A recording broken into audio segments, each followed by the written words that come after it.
घरोघरी मातीच्या चुली या मालिकेच्या येणाऱ्या भागामध्ये आता सुमित्रा सांगत असते, ऐका म्हणजे आता इकडे आम्ही चाललेलो आहोत सौमित्र सोबत रेस्टॉरंटमध्ये, तुम्ही सुद्धा आमच्या सोबत चलावं अशी सौमित्राची इच्छा आहे. यावरती आता इकडे नाना सांगायला लागतात की मला नाही यायचं आहे तिकडे.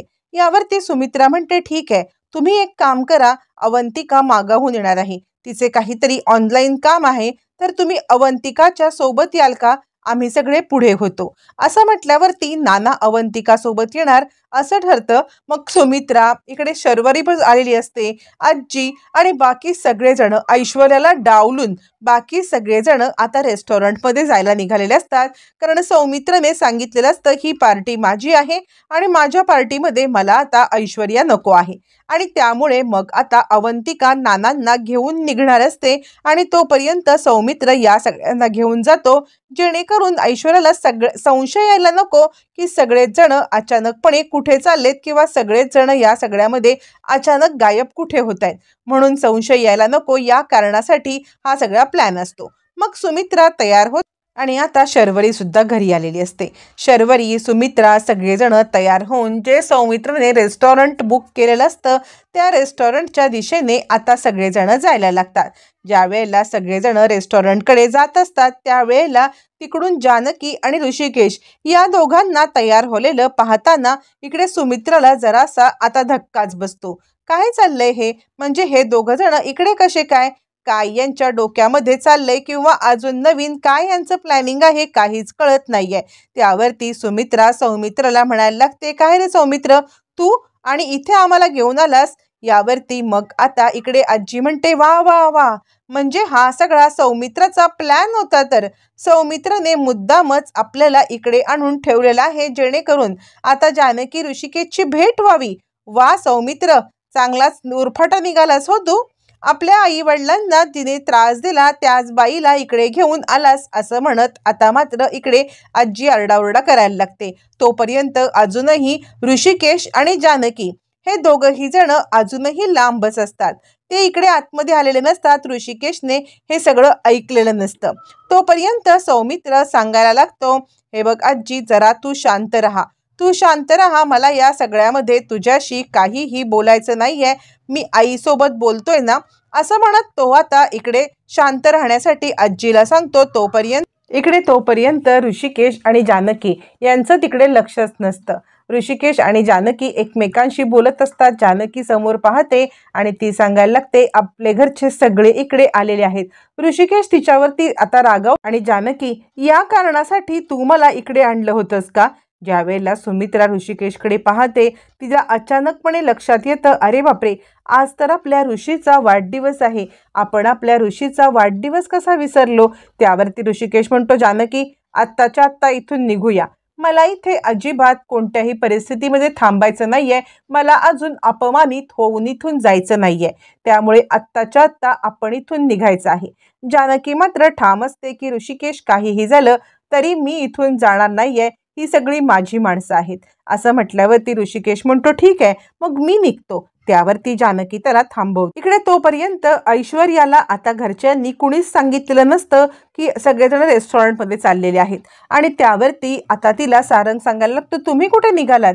यावरती ऐश्वर्या म्हणते, आपल्याला कुणीही सांगितलं नाही की सगळे रेस्टॉरंटमध्ये गेलेत, का आपल्याला असं टाकून गेले, नक्कीच त्यांचा काहीतरी प्लॅन असेल. यावरती सारंग सांगायला लागतो, नाही नाही, प्लॅन वगैरे काही नाहीये, ही पार्टी सौमित्र दादाची आहे आणि त्या कारणासाठी त्याने आपल्याला नसेल सांगितलं, कारण सौमित्र दादा आणि आपलं किंवा तुमचं कुठे काही पटतं आणि त्यामुळे कदाचित नसेल सांगितलं. यावरती ऐश्वर्या म्हणते, नाही नाही, आपण सुद्धा तिकडे आता जायला पाहिजे, आपण जोपर्यंत तिकडे जाऊन आपल्या डोळ्यांनी पाहत नाही ना नक्की त्यांचं काय आहे ते, त्याशिवाय माझ्या मनाला समाधान लाभणार नाहीये, लवकरात लवकर जाऊया. यावरती सारंग म्हणतो, पण आपण तिकडे जाऊन आता उगाचच काहीतरी तमाशा होण्यापेक्षा आपण तिकडे न गेलेलं बरं. पण ऐश्वर्याला जाणून घ्यायचं असतं नक्की काय चाललंय तिकडे, किंवा जाणून आता तिकडे काय नक्की त्यांचे धंदे चाललेत हे पाहायचे असतात. तोपर्यंत इकडे सुमित्रा ऋषिकेशकडे येते, ऋषी, तुला वाढदिवसाच्या खूप खूप शुभेच्छा. आज वाढदिवसाच्या दिवशी सुद्धा तू आईकडे पाहणार नाहीयेस का, आईला या सगळ्यामध्ये तू आता अजिबात लक्ष देणार नाहीयेस का. आज वाढदिवसाच्या दिवशी तरी माझ्यावरती राग देऊ नकोस. यावरती आता इकडे आजी म्हणते, झालं सुमित्रा, पाघळलीस तू. जरा काय मुलगा समोर आला तर जरा तुला राग सुद्धा धरून ठेवता येत नाही का? लगेचच ऋषी ऋषी करत त्याच्याकडे जाण्याची काहीही गरज तुला नव्हती, असं म्हणत चिडलेली आजी सुमित्रावरती रागवत असते. त्यावरती आता जानकी समोर येते. आई, आज न ऋषिकेशचा वाढदिवस आहे. तुम्हाला आठवतं ना, ऋषिकेशचा वाढदिवस आपण किती धूमधडाक्यात साजरा करतो. दरवेळेला ऋषिकेशच्या वाढदिवसाची सुरुवात ही खूप मोठ्या गोष्टींनी होते. ऋषिकेशच्या वाढदिवसाला तुम्ही आणि मी, आपण दोघी जणी मिळून गाजरचा हलवा बनवायचो. तुम्ही त्यांचं औक्षण करायचात. त्यानंतर घरातले सगळे मंडळी ऋषिकेशला आशीर्वाद द्यायचे. लहान थोर सगळ्यांच्या ऋषिकेश लाडका. आणि आता आता मात्र ऋषिकेशला त्यांच्या इतक्या मोठ्या दिवसाच्या दिवशी कुणीही आता शुभेच्छा द्यायला नाहीये, कुणीही त्यांना या सगळ्यामध्ये विश करायला नाहीये. आज तरी आपली योगायोगात जरी भेट झाली असली तरी आपण या सगळ्यामध्ये एकत्रितपणे हा वाढदिवस नाही का साजरे करू शकत? आई, सांगा तुम्ही मला, आपण हा वाढदिवस एकत्रितपणे साजरा करूया, ही एकच वाढदिवसाच्या दिवशी माझी मागणी आहे. शरूला भरून येतं. त्यावेळेला सुमित्रा म्हणते, हो का नाही करू शकत आपण वाढदिवस साजरा एकत्र? नक्कीच आपण वाढदिवस साजरा एकत्र करू शकतो. त्याच वेळेला ऐश्वर्या तिकडे येते. ऐश्वर्या सारंगला घेऊन आलेली असते आणि वा वा वा, तुमचं सगळं चांगलंच चाललेलं आहे.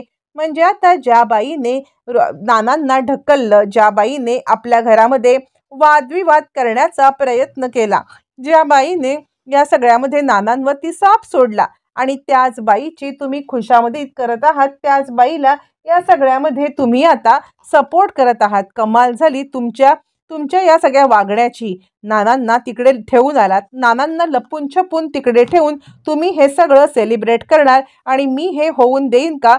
नानांवरती झालेला अत्याचार मी नाही होऊ देणार, असं म्हणत ऐश्वर्या मुद्दाम आता इकडे सगळ्यांच्या समोर नाटक करायला सुरुवात करते. आणि तिला वाटतं की चला, नानांचा विषय काढल्यावरती सगळेजण आता माझा पुन्हा एकदा हे करतील. पण या वेळेला ऐश्वर्याची बाजू पूर्णपणे फसणार असते. सारंग सुद्धा बोलायला लागतो, आई, अगं सौमित्र दादांनी तुम्हाला फसवून इकडे आणलंय. बरं, त्याने फसवून आणलं असलं तरी आल्यावरती तुम्हाला समजलंय ना की या सगळ्यामध्ये सौमित्र दादांनी यांना भेटायला आणले, तरी सुद्धा तुम्ही आता या लोकांशीच बोलणार आहात का? यावरती आता इकडे ऐश्वर्या खूपच खुश होते. चला, काहीतरी झालं तरी डिफेक्टिव्ह पियुष कधीतरी बोलला, असं म्हणत ती खूप खुश असते. आणि त्याच वेळेला अवंतिका तिकडे येते. आता अवंतिका नानांना सांगते, आज ऋषिकेश दादांचा वाढदिवस आहे. वाढदिवसाच्या दिवशी सौमित्रने या सगळ्यामध्ये आता मोठी पार्टी आयोजित केलेली आहे आणि त्यासाठी जानकी वहिनी तिकडून ऋषिकेश दादांना घेऊन येणार आहेत आणि इकडून आपण सगळ्यांनी जायचं आहे.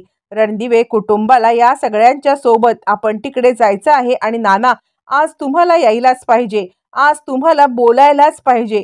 आज तुम्ही गप्प बसून चालणार नाही, कारण ती ऐश्वर्या तिकडे खूप मोठे तमाशे करते आहे. ऐश्वर्याने तिकडे सगळ्यांना खूप मोठं आता बडबड करते आहे की ऋषिकेश दादाच्या वाढदिवसाच्या दिवशी तुम्ही त्यांना भेटू शकत नाही, बोलू शकत नाही. नाना, आता तुम्ही गप्प बसायचं नाही. नाना, तुम्हाला उठायलाच पाहिजे, कारण तुमचं गप्प बसण्या याचा ऐश्वर्या फायदा घेते. आता नाना पण पेटून उठतात. नाही, या ऐश्वर्याला आता मी कोणत्याही प्रकारचा फायदा घेऊ देणार नाही, असं म्हणत आता जणू काही अंगामध्ये वीज संचारलेले नाना अंगावरचं सगळं पांघरून काढून टाकतात. बेधडकपणे सगळं पांघरून काढून आता नाना सज्ज होतात. नाना उठतात आणि नाना येतात अवंतिकाच्या सोबत आता त्याच ठिकाणी ज्या रेस्टॉरंटमध्ये आता इकडे हा सगळा तमाशा चालू असतो. अचानकपणे नानांना पाहिल्यावरती सगळ्यांना जबरदस्त धक्का बसतो. नाना चक्क उठून आलेले असतात. सुमित्रा हदरते. नाना म्हणतात, बाद झालं ही सगळी नाटकं, असं म्हणत नाना या सगळ्यामध्ये पेटून उठतात आणि नानांना पाहिल्यावरती सगळ्यांना धक्का बसतो. ऐश्वर्या, बास कर तुझी नाटकं. आत्तापर्यंत तुझ्या नाटकांना बाकी सगळेजण भुलले असतील, पण आजपासून तुझ्या नाटकांना कोणीही भुलणार नाही. नानांना या सगळ्यामध्ये उठलेलं पाहून जानकीला जबरदस्त धक्का बसतो. जानकी चांगलीच हदरते. नाना तुम्ही? यावरती नाना सांगायला लागतात, हो, मी आलोय. या सगळ्याचा पर्दाफाश करण्यासाठी मी आलोय. ही ऐश्वर्या या सगळ्यामध्ये कारणीभूत आहे. या ऐश्वर्याने मला ढकललं आणि आता आता ऐश्वर्याने मला ढकलून ती तुझ्यावरती आरोप करते, तुला हे करण्याचा प्रयत्न करते, पण तिला काय वाटलं मी गप्प बसेन का? अजिबात नाही. आता मी पेटून उठलेलो आहे. या सगळ्यामध्ये तिला धडा शिकवल्याशिवाय मी गप्प बसणार नाही म्हणजे नाही, असं म्हणत चिडलेले नाना पेटून उठतात, डायरेक्ट येतात आणि आता या सगळ्यामध्ये नाना सांगतात, ऋषिकेश, जानकी, चला घरी, आपल्या घरी परत चला. काहीही झालं तरी आता तुम्ही बाहेर राहायचं नाहीये. ही ऐश्वर्या या घराच्या बाहेर जाईल. ऐश्वर्याला या घरातून बाहेरचं स्थान आहे. ऐश्वर्या चालती हो, तुझं आता तोंड सुद्धा बघण्याची मला इच्छा नाहीये, असं म्हणत चिडलेले नाना या सगळ्यामध्ये आता मात्र जानकी ऋषिकेशला तरातर आतमध्ये घेऊन येतात. इकडे आता सारंग समोर असतो. सारंगला आणि ऐश्वर्याला न जुमानता नाना आता सगळ्यांच्या समोर अनाउन्समेंट करतात, काहीही झालं तरी ऋषिकेश, जानकी याच घरात राहणार आहेत. मला ढकलणारी ऐश्वर्या या घरातून 3-13 तिचे वाजले पाहिजेत. आणि आत्तापर्यंत ऋषिकेश जानकीच्या सोबत ज्यांनी ज्यांनी चुकीची वागणूक केली त्या सगळ्यांना शिक्षा झाली पाहिजे, असं म्हणत नाना पेटून उठलेत. ऋषिकेश जानकीचा घरामध्ये धूमधडाक्यात त्यांनी प्रवेश तर केलेला आहे. आता नानांनी सगळीकडे ऐश्वर्याचं सत्य सुद्धा सगळ्यांच्या समोर मांडल्यावरती पुढे मालिकेमध्ये काय टर्न ट्विस्ट येणार पाहणं रंजक.